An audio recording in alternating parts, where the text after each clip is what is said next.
Bonjour, leçon numéro 10 de la semaine 7 pour mes 5e en FGS. Alors la semaine passée, j'espère que vous l'avez fait, un petit peu jouer avec l'atlas économique que je vous ai proposé. Cette semaine, vous allez sélectionner des données sur cet atlas. Alors, ce sera des données sur la Chine, donc il y aura une prépa à me rendre. Alors, la première information à savoir, c'est que le pays qu'il faudra analyser, c'est la Chine. La deuxième information, c'est que l'on va se référer aux exportations brutes. Donc, ça veut dire simplement les exportations. Je ne compte pas les importations. Je vais aussi me référer exclusivement à la carte d'arbre. Ça sera aussi à régler dans votre atlas économique. Et puis, il y aura deux autres choses à régler sur l'atlas, c'est par produit. Donc, vous vous souvenez, je vous l'avais expliqué la semaine passée. Donc, par produit, il faudra faire un réglage. Vous allez voir dans l'atlas économique, vous allez sélectionner donc Chine, exportation, etc., carte d'arbre, produit. Et vous irez sélectionner dans les réglages, à côté de visualisation, je vous demande de sélectionner 1995-2017, les exportations brutes, et au niveau des détails, vous ne prendrez qu'un seul chiffre. Ça, c'est pour les produits. Autre chose, il faudra, quand vous allez chercher vos données économiques, aussi à un moment donné, chercher par partenaire économique, c'est-à-dire par pays.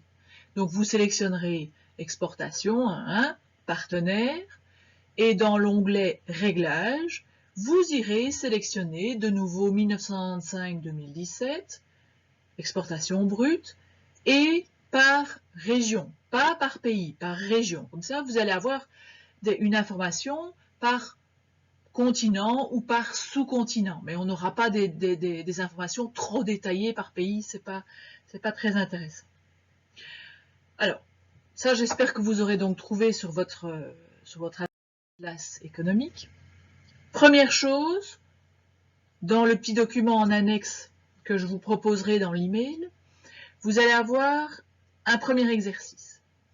Vous allez me faire une capture d'écran, donc c'est le print screen sur votre clavier, et puis vous irez mettre clic droit et vous mettrez coller pour coller l'écran.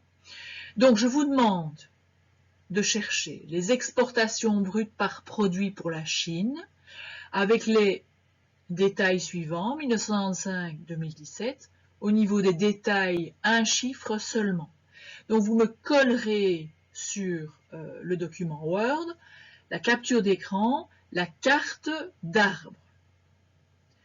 Deuxième exercice à faire, même principe, capture d'écran, mais cette fois-ci, je vous demande les exportations brutes par partenaire, donc par sous-continent ou continent.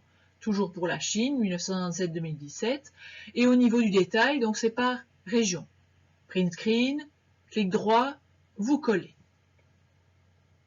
la carte d'arbre. Autre exercice, c'est la question 3. Vous allez me faire une carte. Alors n'oubliez pas la légende, bien entendu.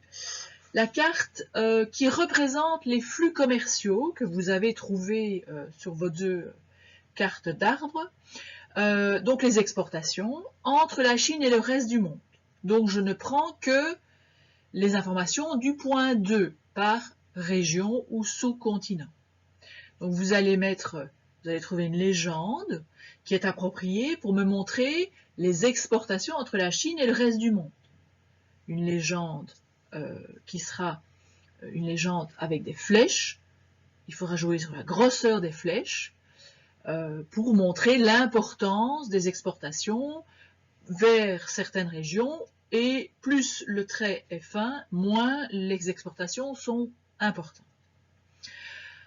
Autre élément qui devra être présent dans votre légende, ce sont les foyers de peuplement. Alors, les foyers de peuplement, ça, vous allez chercher dans votre cours au début du confinement, vous aviez eu une leçon sur les foyers du peuplement, donc vous les mettez sur la carte. Donc vous avez deux éléments sur la carte, un, les exportations, deux, les foyers de peuplement. Donc vous complétez ça, vous faites une carte super jolie. Dernier exercice par rapport à ça, vous allez réaliser un texte de synthèse de la carte. Donc vous faites en une face, vous avez de la place dans le document Word.